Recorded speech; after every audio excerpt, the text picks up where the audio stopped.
To give us the Word of God, let's welcome our beloved church pastor, Pastora Diwani Oliva. Praise God! Hallelujah! Alam nyo, sa totoo lang, kung sa akin yung palakpak na yan, di ako gaganahang magturo. Pang-akin lang yan eh. Pwede ho bang iaalay nating palakpak ay para sa Diyos na buhay? May kasamang sigaw, hallelujah! Minsan pa, hallelujah! Praise God! Ngayon pa lang, hindi pa tatatapos ang preaching, binging-bingi na kaaway. Alam niyo ho bang isang malaking kabingihan sa kaaway kapag nagpupurit, sumasamba ang kanyang mga anak? Amen po ba? Napakalaking kabingihan po sa gawa na, sa kaaway kapag ang mga anak ng Panginoon ay nagpupuri sa Diyos. Kaya kung gusto po nating bingihin ang kaaway, punuin natin ang langit ng ating pagsamba. Amen. Sapagkat ang Diyos ay sabik sa papuri at pagsamba ng kanyang mga anak. Sabi po sa langit po, wala nang preaching time doon, wala na.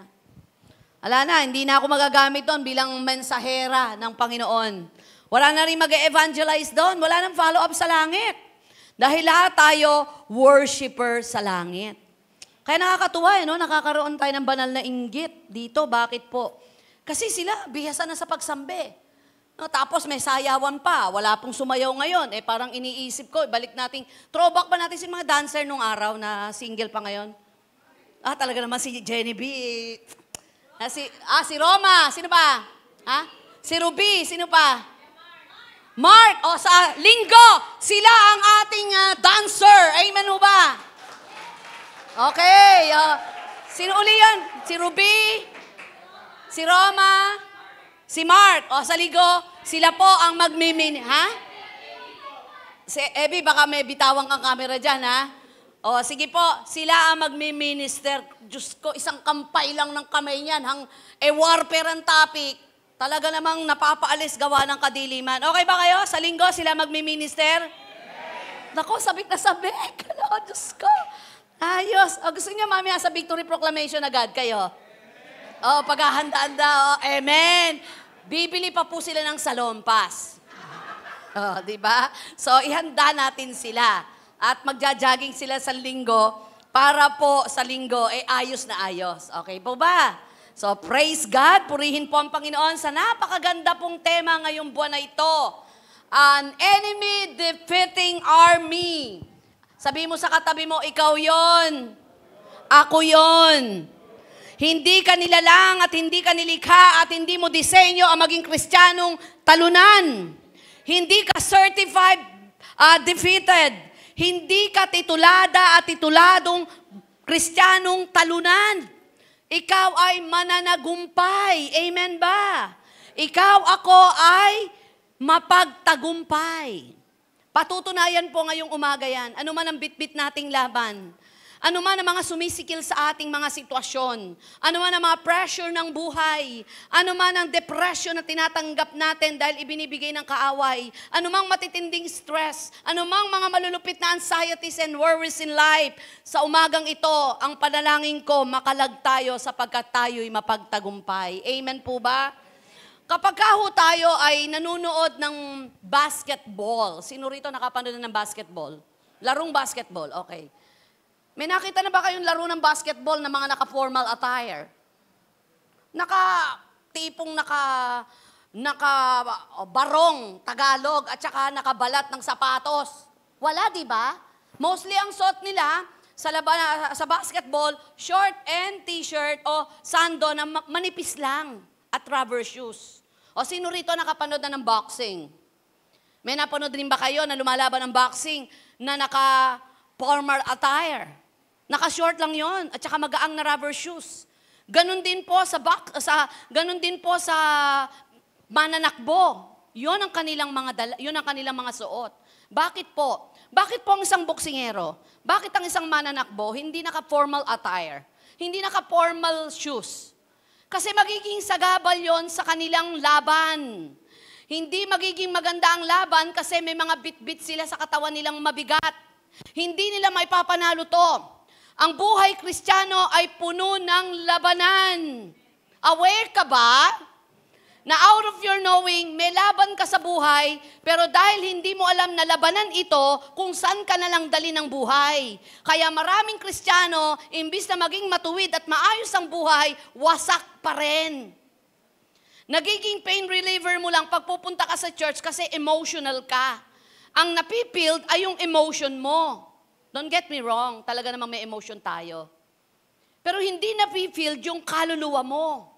Na yung kaluluwa mo ay pinupuspos ng kanyang salita at ang Espiritu ng Diyos ay pumapasok sa'yo, kaya nagiging matatag ka and your life will never be the same again. Na pareho mo ng problema at pagsubok yung kapitbahay mo lugamin na, ikaw nakatayo pa.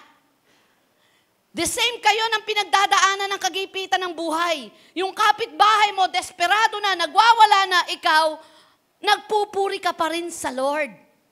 Kasi, ang kaibahan natin sa hindi mananampalataya, alam natin na ang laban ng problema, pagsubok ng buhay, ay laban ng Diyos na kasama natin. Amen po ba? Klaro po ba sa inyo na ang lahat ng pinagdadaanan natin, dapat kasama natin ang Diyos? At gayon din naman, kapag tayo ay nasa gitna ng laban, alam mo dapat kung ano damit mo. Dapat may pananggalang ka lang, dapat may sandata ka. Ito, madalas ko ituro sa encounter. Hindi pwede na kilala mo ang kaaway mo, pero hindi mo alam kung nasaan ang kaaway mo. At hindi rin pwede na alam mo kung sinong kaaway mo, at alam mo sandata ng kaaway mo, at alam mo kung nasaan ang kaaway mo, pero hindi mo alam ang sandata niya. Alam mo nga, susugod ka sa kaaway. Nandun sa kanto yung kaaway mo. Kilala mo kung sinong kaaway mo, pero ang problema, ang dala mo kutsilyo lang. Ang dala pala niya, granada. Kaya dapat alam po natin, nasa ng kaaway, sino ang kaaway, at anong dapat na sandatang gagamitin ko. Kaya marami pong Kristiyano na hindi nagiging ignorante sa laban ng buhay dahil pinepersonal ang laban. Nandyan po ba kayo? Yun nga lang, hindi mo pinersonal, nagagalit, de lalong personalin mo pa. Saan ka galit? Sa kasalanan, hindi sa tao. Sa ginagawa ng kasalanan sa tao, pero hindi sa tao. Maliwanag po na ang Diyos galit sa kasalanan, pero hindi galit sa taong nagkakasala. Huwag nating idama yung mismong tao na dapat ay binabago, ang nagiging problema, ang binabayo mo at inuupakan mo, yung tao na ginagawa ng kasalanan ng kaaway. Malinaw po ba? Malinaw. Kaya maraming hindi maayos na kaguluhan sa pamilya. Dahil ang problema lang ay yung pagkabasag ng pinggan, tapos dinudot mo na, palibasa, wala kang talino, kaya nabasag ang pinggan. Teka, ano ba problema? Yung talino niya, o kawalan ng talino, o yung nabasag na pinggan? Kaya marami mag-asawa, hindi naglo-long last. Bakit? Kasi hindi natanggap sa trabaho. Ito, sasabihin mo, ba't di ka natanggap sa trabaho? Kasi tamad ka. Kasi hindi ka marunong dumiskarte. Palibasa ang lahi mo, lahi ng walang kwenta. Ano ba talaga problema? Saan kayo nakarating? Sa magkaibigan. Sa magkaibigan, ano ba talaga problema? Yung pinatutungkulan mo, ako ba? O yung sitwasyon? Kaya ito ang dapat nating maunawaan para maging maayos ang ating relasyon, para maging maganda ang takbo ng buhay, pumayapa at humaba ito, makita nating may kalaban ka. May kalaban kayo, Ate Lani. May kalaban kayo, brother, sister. May kalaban ka, Ate Malu. At ang kalaban mo, hindi yung kung ano ang nakapaloob sa sitwasyon, kundi yung sitwasyon na pinapalooban ng gawa ng kaaway. Klaro po ba? Ngayon, yun ang ating i-address sa umaga. Sabi mo sa katabi mo, makinig ka. Let's be always in full gear and wear the belt of truth, the breastplate of righteousness, the gospel of peace, the shield of faith, the helmet of salvation, the sword of the Spirit. Because again, we're not in a park, we're in a war zone. Yan ang ating topic, an enemy defeating army. Ephesians chapter 6, verse 13 says, therefore, put on the complete armor of God so that you will be able to successfully resist and stand your ground in the evil day of danger. And having done everything that the crisis demands, to stand firm in your place, fully prepared, immovable, victorious. Uulitin ko po Therefore, para manood sa ating kaluluwa, put on the complete armor of God so that you will be able to successfully resist and stand your ground. Everybody say, stand your ground. Salamat po. In the evil day of danger, and having done everything that the crisis demand, so stand firm. Everybody say, stand firm. Maraming salamat po. In your place, fully prepared, immovable, victorious. Sa Tagalog, kaya't gamitin niyo ang kasuotang pandigma na mula sa Diyos. O, ito ha, malinaw. Espiritual ang labanan. Pandigma mula sa Diyos. Hindi niya sinabing, isuot niyo ang kasuotang ng gamit ng isang manlalarong basketballista o isang sundalo. Kagabi tuntua ako Nag-iimbento kami ni Pastor Jan, tawa ng tawa yung mga kaanak ko, na magkakaiwalay kami kagabi dahil yung isa nasa practice pa ata, yung isa may meeting. Nagbibihiso si Pastor Jan, nagsuot siya ng army. Gwapong-gwapo ako. Sabi ko, kulang na lang sa'yo height. Nag-army siya. Sabi niya, ganun to kaya bukas ang isuot ko. So pagtayo niya sa pulpit, alam agad yung topic. Sabi ko, samahan mo na ako ng barel o kaya espada. Tapos gino ko, sabi ko, go. Kasi ang cute naman Sabi ho ng mga anak, Mami, ano nangyayari kay Daddy? May problema ba yan? Pinicturan ko, pinakita ko But anyway, naalala ko lang yung kasuotan. So ibig sabihin dito, kasuotang pagdigma mula sa Diyos, ibig sabihin spiritual to. May idadamit ka, sister. May idadamit ka, brother. Sa pakikipaglaban, pagdating ng araw na sumalakay ang masama. Walang definite date. Pag dumating ang araw, walang sinabing tuwing katapusan, may laban ka ng buhay. Kada ikalawang buwan, kada isang taon, may labanan ka. Wala. Kung dumating at sumalakay ang masama upang pagkatapos ng labanan, ay matatag pa rin ang iyong kayo'y nakatayo. The church, mga kapatid, is like a soldier. Psalms 144. Praise the Lord, He is my rock. He prepares me for war. He trains me for battle. Christians are called soldiers. Ano sa Tagalog ang soldiers? Sundalo. Because we are in a spiritual battle and requires the strength of God's Spirit, the inspiration of God's Word, and the accountability of God's people. As good soldier trains to win the battle, we too must train in order to be successful in this battle. Hindi pwede na lagi ka lang nasa gitna ng kung saan kinilabutan ako. Gumagaang ang pakiramdam ko sa nadidinig kong preaching. Given na po iyan Yung kanina, kumakanta kayo, nakatulala kayo, nakikita nyo. Sabi ko kanina, grabe, no? Sabi ko ganun, libutin mo buong Pilipinas na Christian church, ilan kaya ang kagaya ng isang 5 taong gulang, nakakasabay, nakakasunod sa pag-awit at pagtugtog? Amazingly, meron nga siguro. Pero bakit ang tugtog niya nakakakilabot? Nakakaiyak. And that is the anointing of the Lord. Striken sa puso ng tao na nakakahiya para sa'yo, ang dami mong oras at time. Yung kapatid nating bata, mula kagabi hanggang kanina, nagpa-practice po iyon. Kulang sa tulog. Kulang pa sa pagdede. Yung call time ang aga. Bago ka pumunta rito, nag-aalmusal ka, siya nandito na, nagpa-practice pa uli bago sumalang. Grabe namang iipuning crown nito. Amen po ba? Sabi mo sa katabi mo, nakaka-guilty.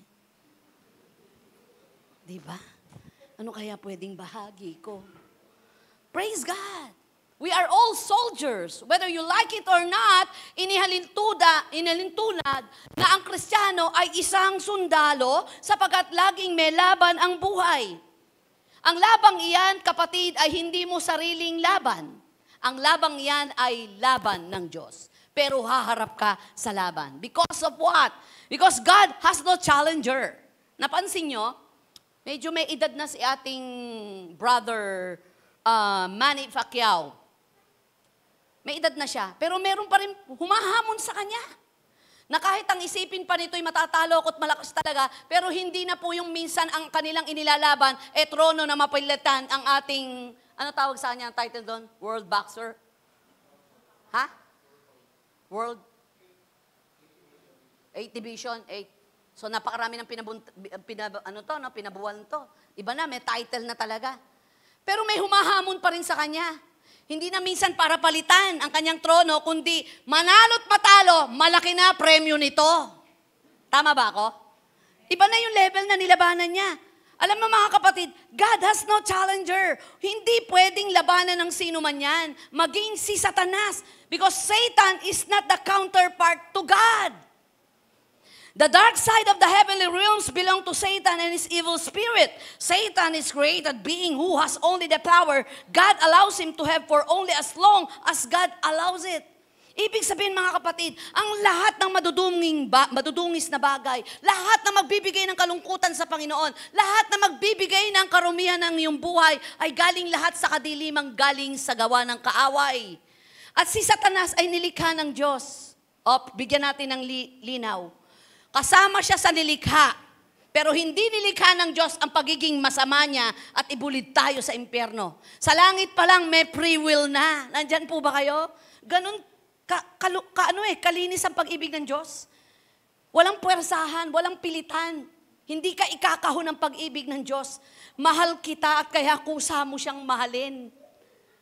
Walang ginamit ang Diyos na anong paman, maliban ng pagpapakita ng malalim na sakripisyo, binigay niya ang kanyang anak, patunay na mahal ka niya. Alam niyo ba ang pagmamahal may patunay? Hoy, sino rito hindi pinatunayan yung pagmamahal? Kaya hanggang ngayon, tanong ng tanong, kami kaya talaga? Ang pag-ibig pinatutunayan at pinatunayan ng Panginoong Hesukristo yan. Binigay niya ang kanyang bugtong na anak kasama ang sakripisyo. Kaya ang pag-ibig at pagmamahal na ito ay bunga din ng sakripisyo. Pero hindi ito ginigipit. Hindi puwersahan. Kaya may free will. Everybody say free will. So sa langit, yung free will na yon ginamit ni Satanas. Nainggit siya sa Diyos. Kasi nung nilalang ka ng Lord, nasa iyo na lahat. Sige. Binigyan ka rin ng kaisipan ng tama at mali. Tandaan pa natin to. Unbelievers and believer, binigyan ng Diyos ng kaisipan ng tama at mali. Kapag ang unbeliever nagkamali at hindi tinama ang kanyang pagkakamali, may consequences.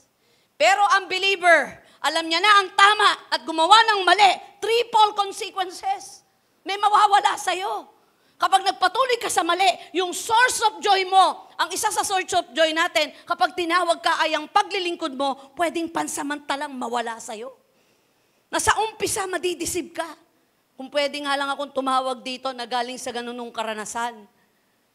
Nang bunga ng pagkakamali na wala minsan sa paglilingkod, ang lawa mo, ang bukang bibig nila, ayoko nang mawala sa paglilingkod. Dahil nothing in this world can satisfy our souls. Walang pwede na makapag-satisfy ng ating kaluluwa. At iyon ang pinakasinisira ng kaaway. Ang hindi ka makatawid sa anumang pagsubok ng buhay at tukso ng kaaway para hindi mo marating ang buhay na kalugod-lugod at ganap sa harapan ng Diyos. Kaya kailangan maging aware po tayong may laban ng buhay. Hindi ka dapat petik lang.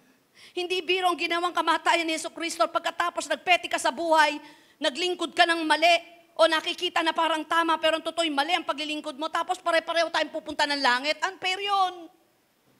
Pumeti ka, ako seryoso? Ang dami kong binawal sa buhay ko. Tapos ikaw, sky's the limit. Banal paglinggo. Kung magpuri mataas. Pero sa dilim ay may ginagawa. Tapos pareho tayong pupunta ng langit. Sabi mo sa katabi mo, payag ka nun? Ako hindi ako papayag nun. Kaya prayer si Lord. At lahat ng tao sa daigdig, pinakikialaman ng kaaway yan. Ang pinakapaboritong pakialaman ng kaaway, kayo at ako na naglilingkod. Bakit po? Ulitin ko. God has no challenger. Wala siya pwedeng ipangtapat. Tanong ko po. Asya si Yeye? Ye, halimbawa yung bago mong apo, pintasan ng sino man, ano mararamdaman mo? You rejoice? Hindi. O yung anak mo, pintasan na, kahit nga tama ang pintas, nasasaktan ka eh.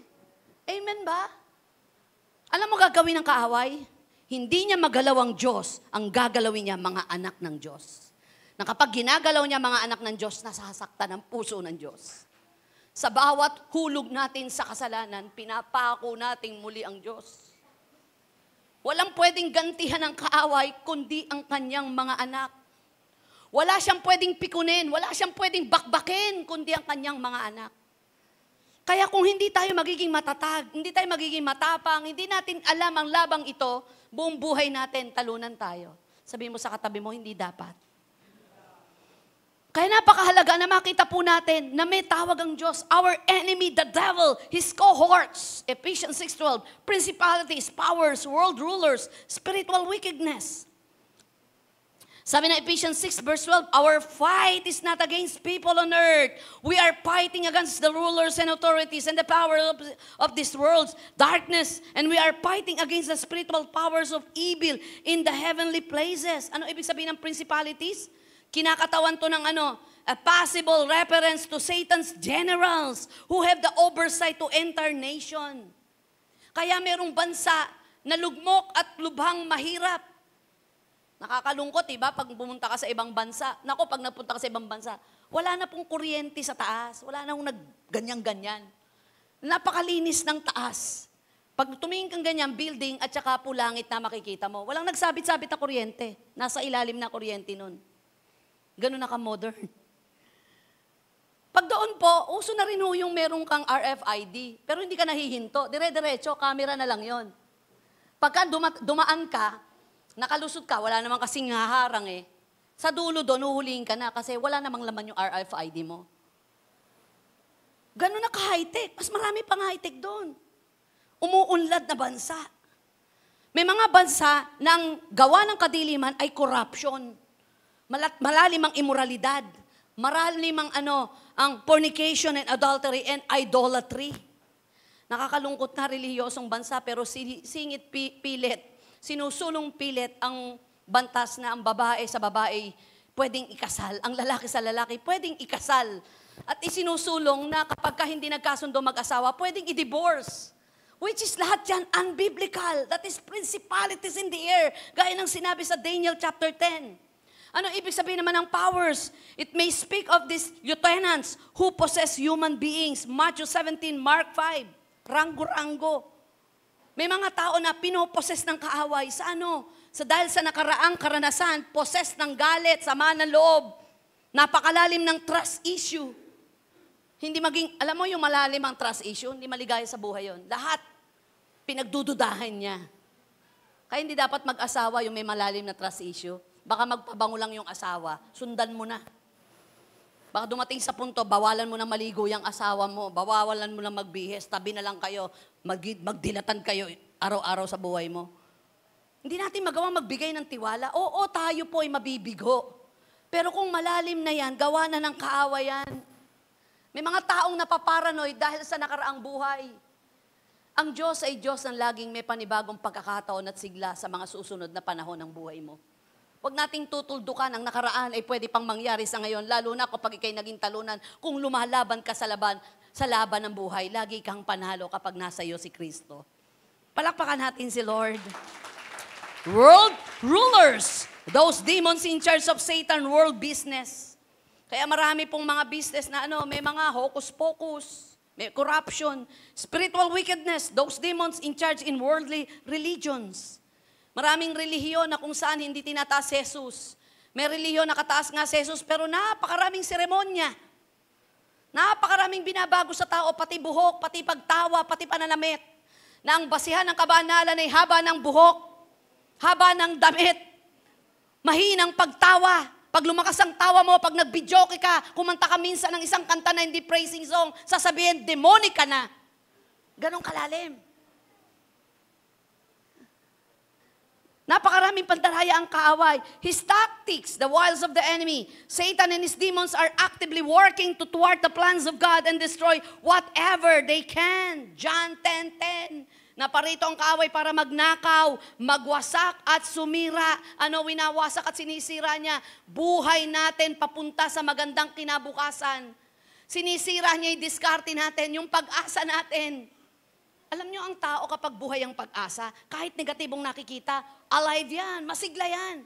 Pero kapag ginupunan ng demonyo ang pag-asa, kahit magagandang nangyayari, hindi niya nakikita yon. Naalala ko po nung kami pumunta ng Hong Kong, sakay kami sa cable car. Kasama ko mga lalaki. Dalawa lang yata kami ni Hazel noon, tapos mga kasama ko mga lalaki na. Ayaw nila nung una. Sabi niya, wag na po pass kasi baka po malula kayo, magtaas ang high blood niyo. Sabi ko, hindi, mukha namang masarap. Iba, minsan pag nakikita mo nagsisigawan, parang kaya mo. Sabi ko, hindi, kaya natin, kaya natin. Inaalala po namin kayo, baka tumasambipin nyo. Tara, subukan natin. Para may kwento. Ako mahilig sa ganun eh. Sakay kami sa cable car. Pag sakay namin, gumagalaw yung cable car, hindi pa tumatakbo, yung pala nanginginig na sila. Nung sumakay na kami sa cable car, grabe, sabi ko, grabe, nakikita nyo ba? Siyempre, nakatingin ako ganun sa salamin. Pag bumagsak pala tayo rito, patay agad, puntang langit. Pastora naman, Jesus name. Kita mo ako, bangin-bangin, tusok-tusok. Ang taas na natin. Nung nilingon ko sila, naku po, nakayakap po doon sa stribo. Nakapikit lahat, nakapikit. Pagpaba namin sa kunakit, wala ho, nakapikit eh. Alam mo, minsan, ang kaaway, wala naman talagang kalaban-laban yan eh. Nang iinis lang. Namimikon lang. Pero upakan mo, buwal agad yan eh. Nandyan po ba kayo? Minsan may mga laban tayo na pinapatulan mo, nauubos ang lakas mo, pero dapat, titingnan mo lang yan, panalo ka na eh. Nandyan po ba kayo? Hello? Alam niyo ba yung boksingero, Ate Marge? Paghaharap muna yan eh. Titigan. Talagang ang layo lang, ilong sa ilong eh. Kaya kung wala kang ilong, dikit na kayo eh. Di ba ganyan? Walang ingit eh, walang ingit eh. Sino yung boksingero na ano ginawa? Nanakit ng tenga.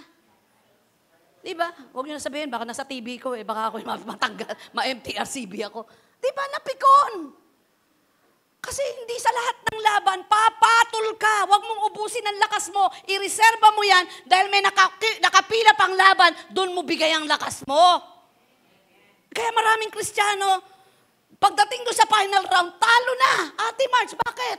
Semi-final pa lang eh. Pinatulan mo lang. Ang weapon lang gagamitin mo dyan, titigan mo lang eh. Sabay in Jesus name, titigil yan. You get what?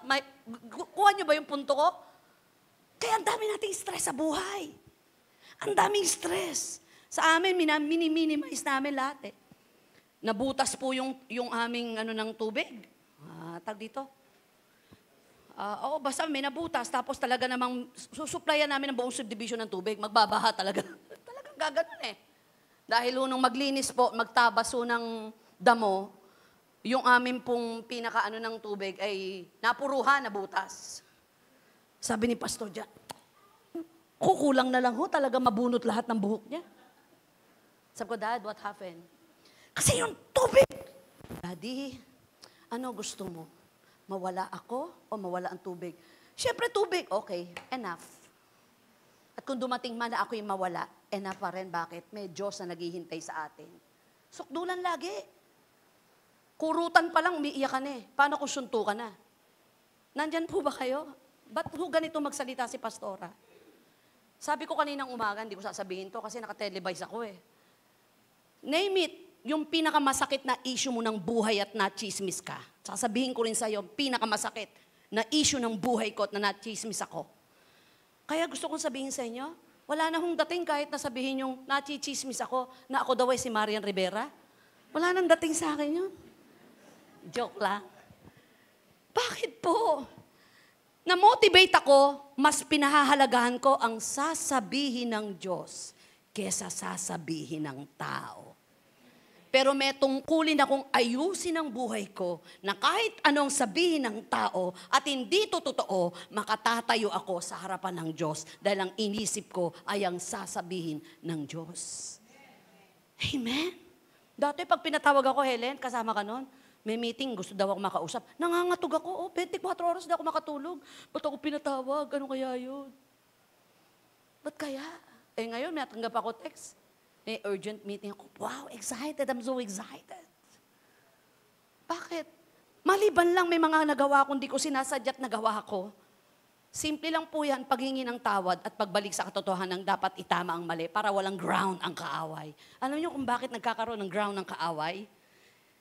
Motivated tayo ng mali, na pilit nating tinatama ang mali na hindi natin maitama kasi sa sarili nating sandata ginagamit ito.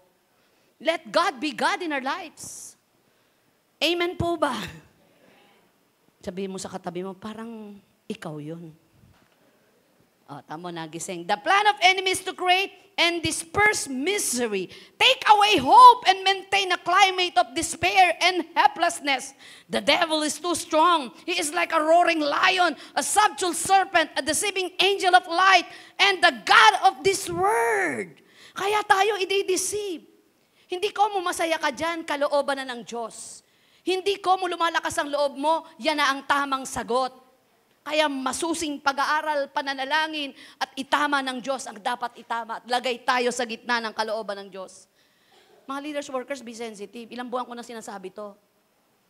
Lumagay tayo sa gitna ng kalooban ng Diyos. Pag nasa gitna tayo ng kalooban ng Diyos, nasa tamang panahon tayo, nasa tamang tao tayo, nasa tamang biyaya tayo, no matter what. Be sensitive. Walang pwedeng humadlang kapag nasa tamang landasin ka. Harangan man ang sibat at 7 demonyo sa impyerno ang umahon para harangin ang pagpapala mo, walang makakaharang kasi nasa tamang landasin ka. Sabihin mo sa katabi mo, you are in the right track. English yun. God's mighty army. As God's mighty army, we are on the front lines encountering powerful foes. The flesh, the world, and the devil. The battles are too tough for us. So we are to be strong in the Lord and the power of His might. Ephesians 6. In conclusion, be strong in the Lord. Be empowered through your union with Him. Draw your strength from Him. That strength which His boundless might provides. Napakabuti ng Panginoon kung paanong tayo binibigyan niya ng kalakasan at binibigyan niya ng tip paano lumaban. Our equipment, the armor of God, Ephesians chapter 6, 11, 13 to 17. Sa laban ng buhay at laban ng laro ng paligsahan, hindi laging defensive at hindi laging offensive. Nandyan po ba kayo? Mix yan. Di ba nakita mo, Kuya Roland, pagka lumalaban ng boxing, may mga misang umuurong, may misang humaharap. Urong, defensive. Sugod, offensive. Dapat alam natin yung sa laban ng buhay. May mga panahon na dapat maging opensiba ka. May mga panahon na dapat defensiba ka. Defensive. Yung paninira sa'yo, apektado na buong lahit, buong buhay mo eh. Pati tawag mo, hindi ka pa ba magiging defensiba dyan? Ano ba nilalaban mo sa buhay mo? Ako, tadtarin man ako ngayon, ang lilitaw na DNA ko, ang nilalaban ko na lang yung tawag ng Diyos sa buhay ko. Babakbakin mo pa ba ako rito? 13 anyos pa lang born again ako, 18 anyos, pastor na ako. 53 na po ako ngayon, pastor pa rin ako. May anak na akong pastor, asawa ko pastor, anak ko magpapastor na rin, naglilingkod sa Lord. Hindi ba obvious na ito gusto ko sa buhay? Hindi po ba obvious na ito buhay ko? Hindi po ba obvious na ito ligaya ng buhay ko? Hindi po ba obvious na kaya na lang ako nabubuhay? Ay dahil ito ang gusto ko. Pati ho pag-aasawa ko. Nung ako ho ay hihingi na ng mapapangasawa, sabi ko, Panginoon, kung di mo rin lang ako bibigyan ng mapapangasawang, sasamahan ako sa paglilingkod. Maglilingkod sa'yo ng tapat. Hindi na lang ako mag-aasawa. Galing ni Lord eh. Yung asawa ko naman sabi, kung hindi rin lang si Diwani ang ibibigay mo, ayan ang asawa ko, Pogi, oh. Diba? Palakpakan nyo nga, naka-red yan. Wala bang pa-flowers yan, Dad? Ano sabi ko nun? Ano sabi mo nun, Dad? Galing ho sa pagpapastor yan. Sabi niya, oy, moving camera, baba. Parang kumbaga sa pelikula, pakita mo yung asawa ko, Daddy, baba mo yung pandesal. Para iba yung ating FB live. O, diba? Diba? Dapat pagka mag-aasawa kayo, pakikilala nyo kahit kanino. Kahit sa demonyo, pakilala nyo asawa nyo. Hoy, demonyo, asawa ko to, huwag mong pakikilaman. O, diba? Lalo na sa mga anghel sa langit. Praise God, okay na? Maganda ba kuha? Okay, pag hindi maganda kuha niya, tanggal ka. Palakpakan natin si Lord, joke lang. Diba? Napakabuti ng Diyos. Lahat ng laban sa buhay na ito'y magiging matatag, magiging panalo kapag si Kristo ang kasama mo. Amen! Palakpakan natin si Lord. Be defensive sa panang what? Gilder of truth, breastplate of righteousness, sandals of the gospel, shield of faith, helmet of salvation. Yun yung defensive. Pag defensive, ibig sabihin, nakadamit ka na, hindi ka pa sa tatablan. Yung gilder mo, ang tawag doon? Yung belt mo, truth yan, katotohanan. Yung breastplate mo, righteousness. Yung sandals mo, gospel. Shield mo, faith. Helmet mo, salvation. Depensiba ka na hindi ka mapapabuwal, hindi ka matatamaan ng bala, hindi ka mababagsak. May defensive, garments ka eh. Ano naman yung offensive? The sword of the Spirit. Makakasuong ka sa laban ng buhay because the Spirit of the Lord is upon us. He will never leave us nor forsake us. Because the battle is not yours, kapatid. Come on, cheer up. Tsura nyo pa lang, laban na to, talo na tayo. Pupunta ka ng church, di ka makangiti. Upo pa lang, upong talo yan. Upo nga ng panalo. Upong panalo. Come on, upong Miss Universe. Kapag pala ikaw upo, kapiranggot lang na upo ng upuan mo, no? Ang hirap pala nun. Nasa meeting ako na matataas na tao, binulungan ako ng kaibigan ko, sabi niya, Pas, kapiranggot lang ang upuan niyo para po smart. Pag uwi ko, binalakang ako eh. Hirap pala, no? Ganun pala mga hirap maganda, no? May maintain ka, buti na lang, mga Kristiyano, wala nang maintenance sa gagandahan. Masaya ka lang, gumaganda ka. Sino masaya? Naniniwala ba kayo malakas makaganda saya? Malakas makalungkot ang problema? Oh, amen.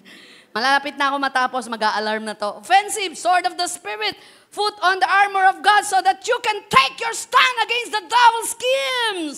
2 Corinthians chapter 10, for the weapons of our warfare are not physical weapons of flesh and blood, but they are mighty before God for the overthrow and destruction of strongholds. The church has been raised up to do greater works as the Bible says. Alam kong nandito tayo sa iglesyang ito, may plano ang Diyos at may malaking bagay na gagawin ng Diyos. No matter what your circumstances in life, you are called to be a good soldiers of Christ. If you are a believer, don't feel like you cannot make a difference in the kingdom if you have unique circumstances. Because the Bible is God communicating with us, and we need to get marching orders from the commander-in-chief daily on the front lines. The believer who is Bible illiterate is sure to be defeated in the battle. Kapag wala tayong alam sa pangako ng Diyos, kapag hindi po natin alam ang laban ng buhay na ito, totally talo ka na. Because the Bible is not only food for the soul and marching orders to the Christian soldier, but it is a sharp two-edged sword to convict and to defend. It is the sword of the Spirit to wield and not for us to carelessly use in the flesh. Mga kapatid, huwag nating hayaang dumaan lang ang buhay na to bilang Kristiyano na ang benepisyo ng krus ng Kalbaryo hindi natin na-enjoy. Amen? Minsan may mga benepisyo tayo na hindi natin na-enjoy. Benepisyo ng Diyos na tayo mabuhay ng malaya, ng payapa, at ng matagumpay. Ilaban natin ang buhay Kristiyano. Ipag-pray po natin yung laban na yan. Hindi lahat ng nakagawian ay tama na alam mong nasusugatan ng puso ng Diyos. Alam nyo pa yung konting saya sa kasalanang tago? Napakaikli lang nun sa walang hanggang bilang ng taon sa eternity at sa buhay ng impyerno na inilalaan ni Satanas. Masarap mabuhay ng payapa. Bagamat may laban sa daigdig nito, kaya natin ang laban sapagkat tayo nakatalaga para manalo sa laban. Palakpakan natin ang Panginoon. Shall we all arise? Tayo pong lahat ay tumayo. Christian, you are not defeated. Amen. Hindi ka talunan. Hindi ka certified to be defeated. You are certified to be a victors. May pangako ang Diyos. Walang tukso, walang gawa ng kadiliman na di natin makakaya. Mga magulang na ito na natatakot para sa kinabukasan ng kanyang mga anak, ilaban natin ang buhay ng ating mga anak. Ako, alam mo ng Lord, walang araw at gabi na mapipikit ang aking mata at magigising kami ni Pastor Jan na hindi namin binabantayan ng panalangin ng aming mga anak. Na walang panahon ang buhay namin ni Pastor Jan na hindi namin nilalabanan ang gawa ng kadiliman para dayain ang aming mga anak. Wala kaming pinakamahalagang bagay sa daigdig na ito. Una, yung paglilikod naming lahat. Pangalawa, ang aming pamilya. Ilaban po natin yan. Huwag kang pumayag na ganyan na lang ang takbo ng pamilya nyo. Kung broken family ang pinanggalingan mong family, this time, be offensive na ang lahi mo'y mapuputol sa pagka-broken family. Kung ang pamilya mo ay merong sakit na nakamamatay, bawat pamilya ay may namamatay sa sakit na yon. This time, be offensive. Na ilalaban mo that you will not die but live to declare the mighty works of God. Kung ang espiritu ng kabaugan ay nasa pamilya mo, this time, be offensive. Be offensive. Huwag mong hayaan na nakatutok lagi sa iyo ang palaso ng kaaway at hindi ka makalaban. Huwag mong hayaan na pasinungalingan ng demonyo na may magandang bagay na mangyayari pa sa'yo. Mga kapatid, hindi basihan ang matataas na paaralan. na ating pinagtapusan para maganda lang ang iyong buhay. Don't get me wrong. Hindi basihan ng mga diploma, mga narating mo para gumanda ang kinabukasan mo. Ang basihan ay pananampalataya sa Diyos at paglaban sa buhay na ito, nakasama ang Diyos. Come on, be offensive, Christian. Are you ready for war zone? Again, you are not in the park. You are in the war zone. Hallelujah! Lift your hands. Kayo po na nanonood dyan sa FB Live, be offensive. The devil is like a roaring lion, but we are not the victims, but we are the victors. Come on, let us worship. Christian, come on, let us worship. My enemy. Praise the Kaya I raise a hallelujah. Louder than the unbelief. I raise a hallelujah. My weapon is a melody. Glory to Jesus, glory to God. I raise a hallelujah. Heaven comes to fight for me. Ilagay niyo sa isip niyo ngayon, ano man ang laban ng buhay, kaya ng Diyos yan. I sing in the middle of the storm. Louder and louder, you're gonna hear my praises roar. I'm from the ashes, hope will arise. Death is defeated, the King is alive. Mga kapatid, warfare song to, aawitin po natin to with offensive spirit. Lagay niyo ho sa isip at puso niyo ngayon, ano man ang laban ng pamilya niyo. And then release by faith. Amen ho ba? Hayaan mong ipaisip ngayon ng Diyos ang lahat ng laban na meron ka na pinakikialaman ng kaaway. And sa oras na ito, be offensive. Be a soldier of Christ. Sasabayan po natin ang war song na to habang nire-release po kayo ng Panginoon sa laban na yan, na He is Jehovah Nissi, the Lord our banner, the banner of victory. Come on, shall we give a clap of praise? Be ready, Christian. Lift your hands. In the presence of my enemy, Hallelujah. I raise a hallelujah. Louder than the unbelief, I raise a hallelujah. Glory, glory to God. My weapon is a melody. Praise, hallelujah, oh God. I raise a hallelujah. Heaven comes to fight for me. Heaven comes to fight for me. And I'm gonna sing in the middle of the storm. Louder and louder, you're gonna hear my praises roar. Up from the ashes, hope will arise. Death is defeated, the King is alive. And I'm gonna sing in the middle of the storm. Louder and louder, you're gonna hear my praises roar. Up from the ashes, hope will arise. Death is defeated, the King is alive. In the name of Jesus, ano man ang ginagawa ng kaaway sa iyong mga anak, nakikita mo, Panginoon, ang mga labang ito na minsan ay hindi namin nakikita.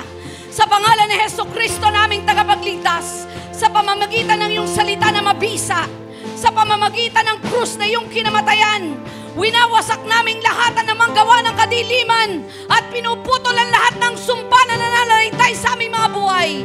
Sa oras na ito, dinideklara namin that we are not the victim but we are the victors.